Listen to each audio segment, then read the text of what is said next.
Olá, queridos ouvintes da Rádio Mundial, estamos aqui em mais um programa Caminhos da Consciência. Eu, Newton Schultz, aqui ao vivo com vocês, 25 minutos no ar, conversando sobre diversos assuntos diferenciados.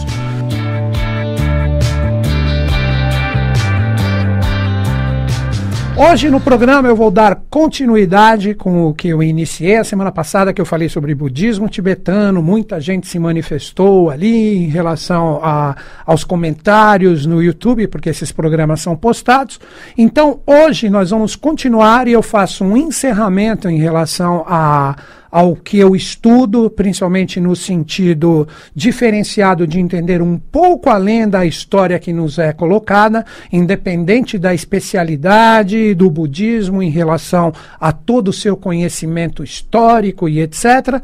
Através dos colégios iniciáticos de valor, a gente começa a entrar em sintonia a muitos assuntos que ainda estão ocultos para a humanidade. Hoje no programa, de acordo com a minha possibilidade, vou procurar desmistificar um pouquinho muitas coisas e colocar dados para que vocês possam, no momento certo, compreender todas essas revelações fantásticas que nos são passadas, para que a gente vibre de uma forma diferenciada. No comando do som, tá ali Jean, fazendo tudo chegar bacaninho e redondinho, como sempre, toda sexta-feira às 13 horas. E repito novamente, se você quiser ouvir esse programa novamente e também ver, ele será postado no meu canal do YouTube. Você entra ali na página youtube.com.br, você pesquise o meu nome, Newton Schultz, a primeira parte da pesquisa ali, o primeiro tópico, o primeiro item, acredito ser o meu canal oficial, que tem o meu nome. Então tem ali uma fotinho minha preta e branca, e ali você pode acessar todos os programas da Rádio Mundial que são postados ali na íntegra. O compromisso da gente aqui é com todo mundo. Então, com isso, a gente procura, através de toda essa potencialidade, passar para vocês, através de todas as redes sociais, esses conhecimentos sagrados, esses conhecimentos que, para todos vocês que entram em sintonia com eles, consigam ter uma força, consigam ter uma energia diferenciada para que todos nós rumemos para um futuro que é o agora, que é o já. Por isso, tantas sombras, estamos enxergando elas para podermos arrumar tudo que está velho e desgastado. Então vamos lá, gente. Vamos entrar diretamente no assunto, trocando várias ideias com vocês. Primeira coisa, esse programa ele é praticamente um encerramento de um programa que eu iniciei a semana passada. Eu não sei certinho o dia, voltando 7 dias, se hoje é 29, possivelmente foi dia 22, né, que foi a sexta-feira passada, ou 21, não sei, observe aí, né? Então, se você quiser escutar esse programa anterior, você pode ali, como eu já divulguei, né, você entra ali no YouTube e você escuta ele. O pessoal que está me ouvindo já diretamente no YouTube agora, de uma forma temporal, possivelmente a minha equipe colocou o ícone desse programa que hoje faz o seu fechamento, onde nós estamos falando do budismo tibetano, que traz, assim, uma parcela importantíssima ligada à nossa evolução, mas o que nós precisamos entender?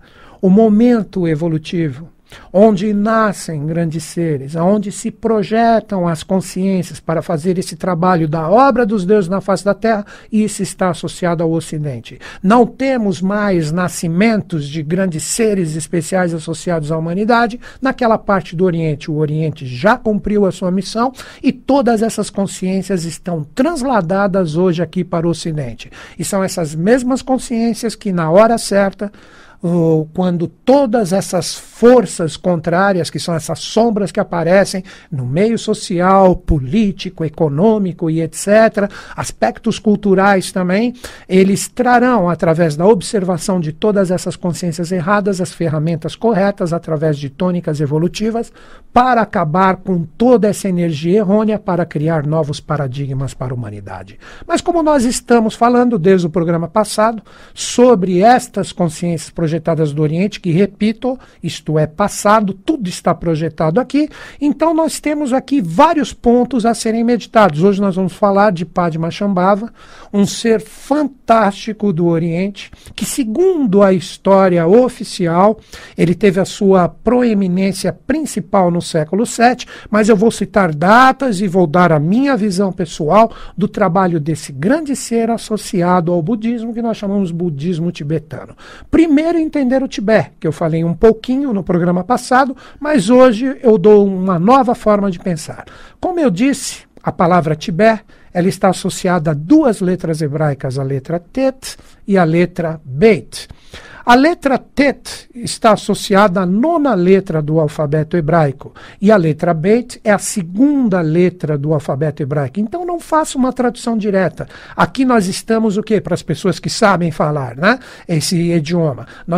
para a parte do Oriente, porque o Ocidente ainda não estava preparado para todas as transformações que deveria eclodir com o trabalho do Cristo, então é necessário um retorno. Aí que vem a especialidade do Tibete.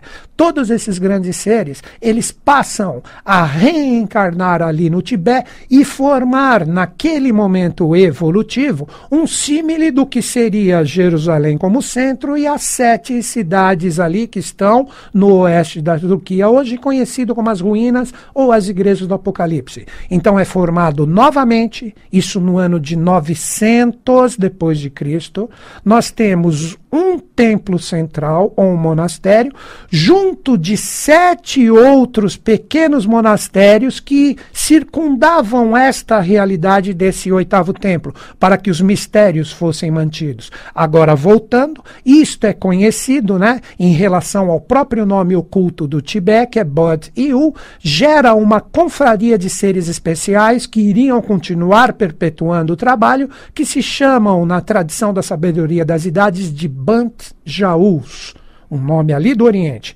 Esses Bant-Jaus, ou traduzindo para o português, irmãos da pureza, seriam aqueles que continuariam esse trabalho fantástico de deixar enraizado no planeta Terra as consciências espirituais, divinas, cósmicas ou celestes manifestados na Terra. Daí você começa a entender toda a especialidade associada ao Tibete. E esses irmãos da pureza que estavam ali, hoje, agora 2018, já há vários anos, representa a confraria dos Traishumarutas, que estão ali no Oriente através de um triângulo mágico que envolve Lé, Srinagar e Gartok. Estes seres atuando de uma forma oculta, fazendo com que a parte do Oriente ainda esteja firme na evolução, porque nós temos gente que estão reencarnando lá, então nós temos sociedades secretas manifestados em todos os continentes. Mas vamos voltar a essa realidade do passado. Então, ali no ano de 900 depois de Cristo, é instaurado um templo central, assim como foi em Jerusalém, e 7 mosteiros que ali estão. Esses seres, associados a esses mistérios do Tibete, ou aquela parte do Oriente ligado ao norte da Índia, eles eram conhecidos, como eu falei para vocês, Bant-Jaus. Então, é firmado através dessa confraria fantástica de seres especialíssimos, a energia onde é firmado ainda no planeta Terra, nesta época, toda a parte espiritual que o Oriente e especialmente o Tibete, na época, formavam. Aí você fala, pô, mas onde era isso? Se nós pegarmos exemplos que eu lembro agora de 7 cidades que representavam ali o Tibete, principalmente como centro, nós tínhamos Srinagar, como eu falei, Lé, Gartok, Simla também é uma dessas 7 cidades. Então, todas essas realidades representavam ali, independente da sua distância, 7 forças que potencializariam ali na 8ª, que é onde tinha o templo de Jaralagpa, que esse era o nome dado. O nome verdadeiro é Jaralankam-Lagpa. Jaralankam-Lagpa. Então, esse templo, ele representava uma realidade oculta, daí que vem o Jaralankam-Lagpa, que se você pegar a palavra Lankam, representa a realidade do templo oculto, ou templo escondido para a humanidade profana. E quem foi o ser que ali estava fazendo toda a iniciação desses Bant-Jaus, ou desses seres, desses irmãos da pureza, que ainda traziam todas essas forças celestes para uma manifestação no planeta Terra? O especialíssimo Padmasambhava, que se você estudar sobre Padmasambhava, a própria história profana dele que ali está, você observa que o nascimento é extremamente doido, a aparição dele, uma criança de 8 anos que estava ali em cima de uma flor de lótus boiando no rio. Então é muito fantástico isso. E o que eu posso dizer em relação à minha consciência, daí que nós temos o conflito das épocas da aparição desse ser. Repetindo, a história profana coloca como século VII. Sim, ele pode ter se manifestado ali, mas ele teve uma proeminência, como eu expliquei no início do programa, ele teve a sua proeminência no ano de 900, fazendo a sua missão e o seu potencial de guiar os Bant-Jaus até o ano de 985 depois de Cristo, onde nós tivemos mistérios que ocasionaram, infelizmente, a queda ou a perda do comando do Tibete, que depois apareceu um ser, aproximadamente em 1300, que este sim representava um aspecto direto ao Buda e não Padmasambhava. Padmasambhava representava uma outra consciência. Esse foi o ser que trazia toda aquela força que representava a consciência da reinstauração de uma força associada ao Oriente, que este ser foi Tsongkhapa. Vamos voltar então ao acontecimento do Tibete. Então ali estava instaurado no ano de 900 toda essa consciência novamente, que através de um oitavo templo nós poderíamos ter o retorno da consciência de um grande avatar, de um grande ser, que seria tutelado pela consciência desses seres que eram, na verdade, scans. Então eram seres assim de grande proeminência em relação ao Oriente. Então vários seres ali estavam associados a esse advento que faria o retorno do que nós poderíamos dizer do Avatar, que estaria associado aos mistérios do próprio Cristo, voltando como uma consciência atualizada. Então quem era o responsável por toda a iniciação desses seres para potencializar essa força era o grande ser que era Padmasambhava. Então Padmasambhava, ele fez, através de vários ritos, através de várias consciências, que estes seres se iluminassem através de um dos instrumentos, que era uma yoga, que era chamada Yoga dos 5 Elementos, aonde todos os seres que entrassem na iniciação conseguiam trazer os eflúvios fantásticos das consciências arquetipais divinas com a pureza do coração. Isso envolve o mistério do chakra cardíaco, hoje com a glândula timo, e as 3 glândulas que estão aqui na parte de cima junto com a timo, aí que soma 3, que representa a glândula pineal e também a glândula pituitária. Então os seres elevavam a sua consciência. Mas agora que vem uma chave, eu sei que muitas pessoas talvez não acreditem, mas a minha obrigação é colocar aqui, de acordo com a história que eu acredito nos livros sagrados, o acontecimento. Então, o que ocorre nesse momento? O excelso Padmasambhava, ele fez, junto desses instrumentos, com que esta confraria elevasse tanto a sua consciência que ninguém queria mais gerar seres. Ou seja, eles se absteram totalmente da parte sexual e com isso o que ocorre? Esses seres estavam praticamente alcançando os mistérios celestes sem deixar seres aqui que seriam seus próprios descendentes. Então, aí que a gente começa a entender o Tantra, que também se associa a Padmasambhava. Eram casais que eram formados nesses mosteiros. Então esses casais, juntos, o que eles deveriam fazer com toda essa sublimação de consciência? Eles fariam essa parte elevadíssima do sexo como um amor verdadeiro, e dali nasceriam seres que dariam continuidade para todo esse processo evolutivo que deveria eclodir ali, mirando para o Ocidente, como a evolução ininterruptamente acontece. Aí o que acontece? Como esses seres se negaram a fazer isso, uma força contrária, ou do anjo rebelde, ele se avatariza em Padmasambhava, retira a sua consciência, coloca esta consciência num lugar de meditação, correspondente à força integral e sublime desse ser, e ele inverte a yoga. Então esse anjo contrário, sabendo da necessidade do nascimento de seres, faz com que a realidade do chakra cardíaco, o coração, em vez de rumar para a cabeça como uma energia de pureza fantástica, ele joga essa energia para baixo, ele inverte a energia do 5º elemento, jogando para uma energia de baixo, que nós chamamos de apas, que se associa à água e automaticamente com a força do chakra raiz, que é o sexo.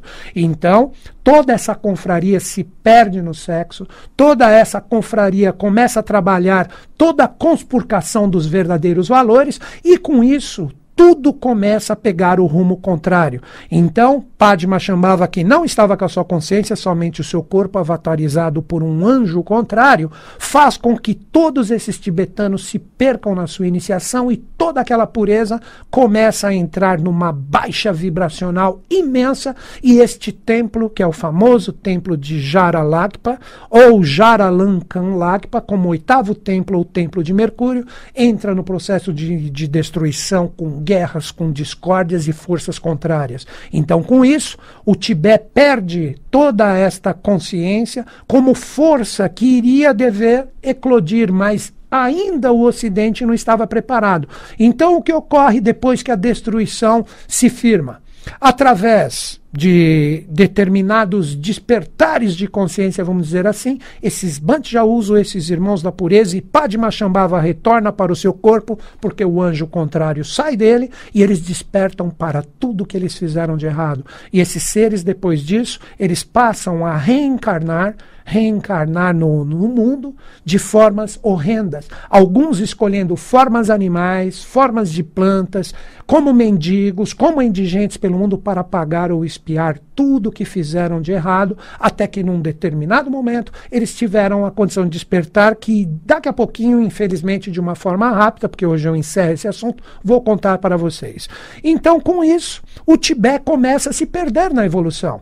Então começa a subir uma determinada consciência que faz com que os tibetanos, através de todo o conhecimento mágico que possuíam, começam a deturpar feitiçarias, o lado contrário. Então, não existia mais a evolução como deveria acontecer. Mas como ali o Oriente ainda era detentor de tudo isso, antes que tudo se eclodisse aqui no Ocidente, aí que surge Tsongkhapa, que este sim, junto de Shankaracharya, em um outro momento, representavam manifestações do Buda e não Padmashambhava. Mas aí é a história oculta, você não precisa acreditar, você pode continuar na história comum. Mas essa é a que eu acredito e tenho como missão e escopo trazer isso para todos vocês. Então, com isso, surge Tsongkhapa em 1300, aí ele cria a escola Gelupa, que é a escola Gelupa que seria a reinstauração novamente de uma vibração positiva para que as feitiçarias e as energias contrárias que começaram a tomar conta do Tibete retomasse todo o seu sentido vibracional divino de possíveis grandes seres que ainda necessitavam da sua evolução. E até hoje, ali, né, que isso também foi instaurado por Tsongkhapa através da escola Gelupa, são saudados 5 Dhyanis Budas. Então esses 5 Dhyanis, que na verdade existem 2 ocultos, eles têm como oitava expressão Taramuni, que representa o aspecto feminino. Então tudo isso, querido ouvinte, todas essas realidades fizeram com que esses seres fossem, ao longo do tempo, vibrando todas essas energias contrárias para que, através do esforço hercúleo de várias hierarquias, eles fossem resgatados. Isso ocorreu quando? No ano de 1963, no dia 21 de março, onde esses seres, eles foram resgatados pelo trabalho hercúleo de várias hierarquias que se manifestam na face da Terra. Podemos dizer assim, a energia do próprio anjo Micael, que se projeta ali e resgata esses seres. Então, repetindo, isso ocorreu em 21 de março de 1963, onde nós já tínhamos todos os valores transladados da consciência do Oriente para o Ocidente. E a partir do ano de 1964, todos esses seres especiais passam a reencarnar, principalmente aqui no Brasil. Essa é a história oculta da forma que eu posso passar para vocês, encerrando essa parte do budismo tibetano. E amanhã, da sexta para o sábado, eu vou falar sobre o nascimento de 7 seres especialíssimos, na verdade 8 como uma oitava expressão. Então acompanhem, amanhã 23h30 aqui na Rádio Mundial, eu irei saudar esses 7 seres especialíssimos que aí estão associados a outros mistérios, mas que também possuem forças e ligações com estas que eu comentei hoje. Queridos ouvintes, você entrou em sintonia comigo e você está, de repente, a fim de beber dessa fonte desse conhecimento para entender da onde o maluco do Newton Schultz tirou todas essas coisas que eu passo aqui com todo o meu coração para vocês, para quem entrou em sintonia comigo. Manda um e-mail para a minha equipe para você ingressar na sociedade iniciática que eu pertenço, aonde eu bebo da fonte desses conhecimentos, passando aqui de acordo com a minha possibilidade, sujeito a erros, a minha forma de entender tudo que é passado ali como revelações do ciclo de Aquário. O e-mail da minha equipe, equipe@newtonschutz.com.br, repetindo, equipe@newtonschutz.com.br. Informe o interesse da iniciação na Sociedade Brasileira de Obiose, informando somente o lugar onde você está. Então ali você informa, fala, eu estou na cidade tal, às vezes no país tal, gostaria de ingressar nessa iniciação. Você pode fazer online. Então, finalizando o meu programa, equipe@newtonschutz.com.br. Ali o que você faz? Você informa o seu local e interesse de ingressar na iniciação. É isso. Agradeço o Jean, sempre presente aqui, que os Budas da Era de Aquário estejam em sintonia conosco, com o Brasil e com o mundo, e eles estão. Um grande e fraterno abraço, até o próximo programa.